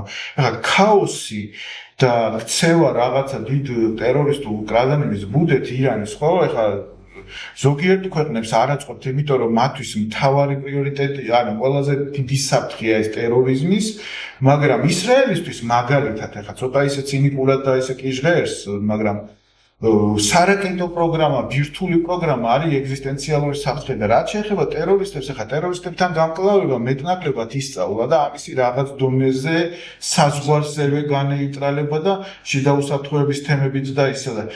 თან ახლა გარშემო ეს ღაზა იყო მთავარი ყველაზე ისეთი თემა და ჰეზბოლა და დანარჩენი ხა იორდანის აღმოსავლეთ ნაპირის თემაზე იქ ახერხებს რაღაცებს რა ფული თუ არ ექნება ირაკეტასაც ახლა ვერ გააკეთებს ანუ მაგასაც ფინანსები ჭირდება იმ ბირთვულ პროგრამასაც ფინანსები ანუ აი მასშტაბები და ხანგრძლივობა და სამიზნეთა ეს ბანკი რომელიც შეივსება ეგ იქნება მაგაზე დამოკიდებული და შედეგიც მაგაზე იქნება დამოკიდებული. ერთი რაც შემიძლია თქვა რომ პირველად მაინც დაიწყება მაინც ეს არ არის მაგდონეზე ესეთ განადგურებული ჩემი აზრით მაინც დღეს წარმოადგენს მე რაღაცეები აღადგინეს როგორ რაღაცაა დიდი ტერიტორიულად ახლა ცოტა ისე ჩანს რომ დავხედავთ ახლა ჩვენ მაგრამ რეალურად რო ნახოთ ანუ რამდენია კვადრატული კილომეტრი უკრაინაზე დიდი არის მოსახლეობა 92 ანუ დიდი ქვეყანაა რა ძალიან დიდი ქვეყანაა დიდ ფართობზე გაშლი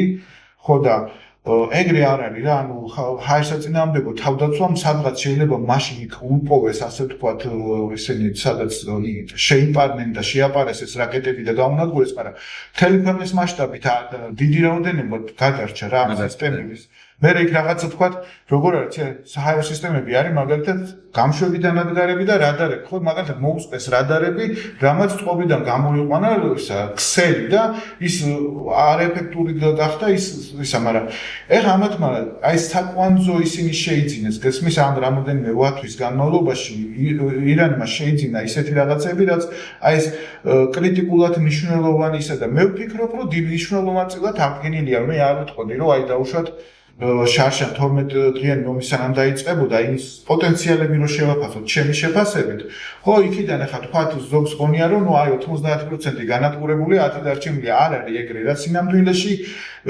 ზოგიერთ რაღაცაში შეიძლება უფრო ძლიერებიც კი იყვნენ რაღაცეები გაითვალისწინეს ახლა არ არიან სპარსელები უთვინო ხალხის სხვათა შორის ადაპტირება შეუძლიათ ანუ სხვა იმ არაბებისგან და იმისგან გასხვავებით საკმაოდ ჭკვიანი ხალხია და ახერხებენ ხოლმე სწრაფად რაღაცეების მიმართ ადაპტირებას ირაკლი ბოლოსკე რო წავიდე მინდა რომ ძალიან არ გავიგრძელდეს მე მინდა გიორგისაც ვთხოვ ეს საინტერესო შეჯამების სახით ესეთი რაღაცა გავაკეთოთ რომ აგიძის ებრაელი ექსპერტი ისრაელელი ექსპერტი საუბრობდა იმასთან დაკავშირებით რომ თურქეთი ცდილობს ჩაანაცვლოს ირანით გამოწვეული ვაკუუმი და ვაკუუმში შევიდესო რამდენად გამოიწვევს ირანის ასე თქვა ესეთი აფეთქება შეიძლება ესეთი სიტყვა გამოვიყენოთ თურქულ-აზერბაიჯანული ვექტორის გაძლიერებას რომელიც შეიძლება აისახოს საქართველოს უსაფრთხოების თემაშიც ისრაელის საკითხზე თურქეთს და აზერბაიჯანს absoliutურად განსხვავებული პოზიციები აქვთ და აზერბაიჯანი თავად პოლიტიკას აწარმოებს აზერბაიჯანული ნავთობის ისრაელის მიერ მოხმარებული ნავთობის ნახევარზე მეტი აზერბაიჯანული ნავთობია ასევე აზერბაიჯანი ყიდულობს მილიარდობით დოლარის შეიარაღებას ისრაელისგან საპირისპიროდ ხედავთ რომ თურქეთთან ისრაელს ძალიან გაუარესდა ურთიერთობა ბოლო წლებში განსაკუთრებით ღაზაში ომის ფონზე თუმცა მანამდეც ცუდი ურთიერთობა ჰქონდათ რაც ერდოღანმა მოვიდა თორემ ერდოღანმა შესანიშნავი ურთიერთობა ჰქონდა ისრაელს და თურქეთს მთავარი გარდამტეხი ფაქტორი აღმოჩნდა რა თქმა უნდა ასადის რეჟიმის დამხობა შემდეგაც სირიაში საკმაოდ გაიზარდა თურქეთის გავლენა ეხლა უკვე ამ სირია იყო ერთ-ერთი ხვრელი რომლითაც ვიფრინავდნენ ისრაელის უჩვენავები მათ შორის ირანის დასაბომბად და ეხლა ესე ვთქვათ ივსებენ თურქეთის მიერ იქ რადარებს აყენებენ აუცი სახელმწიფო სისტემები და აყენეს თუ არა იქ თურქებმა და ამ კონტექსტშიც ასევე მნიშვნელოვანია რომ თურქეთი შეიძლება რაღაც სამხედრო ძალა არის მაგრამ თურქეთის ეკონომიკა ასევე ძალიან მდგომარეობაშია მაგრამ თურქეთს მოედეყავს კატარი რომელიც არის მსოფლიოს ერთ-ერთი ყველაზე მდიდარი ქვეყანა და ესეთი კოალიცია კატარი თურქეთი მათი პროქსი სირიის ეს თავობა რომელიც ჯერ სტაბილიზებული არის და მთელ ქვეყანას აკონტროლებს და ისინი ძალიან ცდილობენ ახლა ღაზას ამ მშვიდობის საბჭოთი მოახდინონ მერე გავლენა ღაზაზე და როგორმე იქ მოახერხონ სხვა ტიპის გავლენის მოპოვება მათ შორის მათი სამშვიდობოების შეყვანაც ასეც კატეგორიულად ეწინააღმდეგება ისრაელი. თუმცა მე არ მგონია რომ თურქეთი კატარის ეს ღერძი შეიძლება გახდეს იმ მასშტაბის საფრთხე რაც იყო ეს ირანის წინააღმდეგობის ღერძი, იმიტომ რომ ჯერ ერთი არ მგონია რომ თურქეთი მზად იყოს ისეთი ტიპის ესკალაციაზე დასასრულად, რაც ირანი მედიოდა ისრაელის წინააღმდეგ. მეორე მგონია ის რომ ერთია რა არის ერდოღანის რიტორიკა, მაგრამ მეორე ის ძალიან პრაგმატული პოლიტიკოსია და რაღაც ლიმიტები ესმის მას თავისით, ამიტომ ამ მგონია რომ იქამდე მივიდეს საქმე და ამ წინააღმდეგობის ახალ ღერძს რომელსაც ვხედავთ ძალიან სერიოზულად უყურებენ ისრაელში და პრობლემულად უყურებენ, მაგრამ არ არის ეს ის რაც ჩაანაცვლებს იმას. რაც შეეხება აზერბაიჯანი უფრო საინტერესოა ირანის კონტექსტში ჩემი აზრით, იმიტომ რომ ეს საზღვრება ირანს დიდიეს თვითონ ძალიან ცუდი ურთიერთობა აქვს. ეხლა დასტაბილურებული, მაგრამ ზოგადად ცივი ურთიერთობა აქვს ყოველთვის ამ ქვეყანას, იმიტომ რომ ირანი თან რეგიონულ კონტექსტში იყო სომხეთის ესეთი მთავარი მოკავშირეც, რომელიც იყო აზერბაიჯანის მტერი, ხო, სანამ ეს სამშვიდობო შეთანხმება მიიღწეოდა. ასევე ვიცით რომ არაფორმალურად ისრაელი იქ-აქ სამხედრო წარმომადგენლები აუწევს სამხედრო ბაზა აზერბაიჯანში, მაგრამ აქვს და სადაზღვევო და სხვა ტიპის თანამშრომლობა მიმდინარეობს ამ ქვეყანას შორის. აქედან გამომდინარე, აზერბაიჯანს მე არ განვიხილავ იმ თურქეთის რაღაც ქსელის ნაწილს, მით უმეტეს იმ კონტექსტში, რომ ეხლა აზერბაიჯანს ოდოს იქნა პირველად მიეცა შანსი, რომ ამერიკასთან დაალაგოს, ხო, უბრალოდ ნორმალური ურთიერთობა ყოველთვის ჰქონდა, მაგრამ მაინც იყო ცივი ურთიერთობა იქიდან გამომდინარე, რომ იქ ძალიან მაგრად მუშაობდა სომხური ლობი, განსაკუთრებით დემოკრატიულ პარტიაში და რაღაც შეშულებები და რაღაც კრიტიკა ყოველთვის მოდიოდა და ეხლა პირველადაა ადმინისტრაცია ამერიკის, რომელსაც არ აინტერესებს ადამიანის უფლებები, მედიის თავისუფლება, არაფერი ეგეთი არ აინტერესებს და ესე როცა ძალიან მარტივია ალიევისთვის რომ მიიღოს ყველაფერი რაც სურს ამ ადმინისტრაციისგან. მისთვის იდეალური ვითარებაა დღეიდან 2029 წლის 20 იანვრამდე სანამ ვინმე სხვა მოვა ამერიკის მთავრობაში, ხო? ამიტომ აზერბაიჯანის თავარი მოკავშირე არის თურქეთი, ეგ თამამაჭებულია ვთქვათ, მაგრამ ეგ იმას ანიშნავს, რომ თურქეთი განსაზღვრავს აზერბაიჯანის საგარეო პოლიტიკას, სრულიად ავტონომიურია ეგ და ცალკეა, ეგ თამამაჩენილია ვთქვა. რაც შეეხება ირანში რა მოხდება, მეც გონია რაღაცა სამხედრო მოქმედებები იქნება, მასშტაბს ვერ ვიტყვი, ვერც იმას ვიტყვი აუცილებლად დაემხობა ის რეჟიმი, იმიტომ რომ რაღაცას გაუძლო ძალიან ამ რეჟიმმა, ძალიან დიდ კრიზისებსაც. ისრაელზე ვიტყვი ასევე იმას, რომ ჯერ ბუნდოვანია ჩაერთვებოთ ისრაელი ამ ოპერაციაში თუ დაიწყო, ისიც კი ბუნდოვანია საერთოდ ამერიკელებს სურთ თუ არა ისრაელის ჩართვა, იმიტომ რომ სხვადასხვა ცნობები ვრცელდება, მათ შორის ისიც რომ არ უზიარებს ამერიკა სადაზღვევო ინფორმაციას ისრაელს და თავის გეგმების შესახებ, რაც შეიძლება იმისკენ მეაშნებდეს, რომ წამყვი დამოუკიდებლობებს ამას, ასევე ისიც შეიძლება იყოს, რომ თავად ისრაელსაც არ სურდეს ამ ეტაპზე ამაში ჩართვა, იმიტომ თუ ისინი ჩართვლიან, მათ საქმეს ამერიკა გააკეთებს, აღარ ჩაერთვებიან და შესაბამისად იმასაც მოახერხებიან, რომ დატყვემის სამიზნე თავად არ იყვნენ, ხო, რაც ასევე პოზიტიური იქნება. ამიტომ როდის შეიძლება გაწყვეტინო, მაგრამ რამდენადაც მესმის შიდა პოლიტიკურ თემაშიც, ახლა ირანში, ხო? რაღაცნაირად დისკრედიტაცია იქნება იმ ოპოზიციური ნაწილის, ანტირეჟიმის წინააღმდეგ გამოსულ ნაწილის, თუ მათ ამხელენ ღიად უკვე, ვაი თქვენ თუ ისრაელი გიჭერთ, ანუ ჩვენი რაღაც ტერით, ხო, რაღაც მაშინ ესე იგი მტრის თვალაზე მაგას ისედაც აკეთებენ. ხო, მაგრამ ამის დაბრალებას ახდენენ, მაგრამ ეხა ამ წუთას ესეთი ეგ ხელშესახები არგუმენტი არ აქვს, მაგრამ ღიად თუ იმ მხარე დაუჭირა, ამიტომ აი როგორც მაგალითად ერაყის ომის დროს რო ისრაელმა შეგნებულად არ უპასუხა სადამის რაკეტებს, იმიტომ რომ მთელი არაბული სამყარო მის წინააღმდეგ ეხლაც მე ვფიქრობდი თავიდან რაღაც ეტაპზე რომ არ უნდა ჩარეულიყო აი მოეთმინა თუნდაც დარტყმები, ხოლოდ ასე ვთქვათ, რაკეტები გადაეჭირა და ესა, მაგრამ არ დაეპყა, იმიტომ რომ იქ შიგნით მიხმარები და ამგვარად არ მგონია თავი ფაქტორი, იმიტომ ისიც არის ერთია მაგას ისედაც აკეთებს ეს თავობა და აბრალებს იმ როდის აგენტები ხართ და CIA-ს.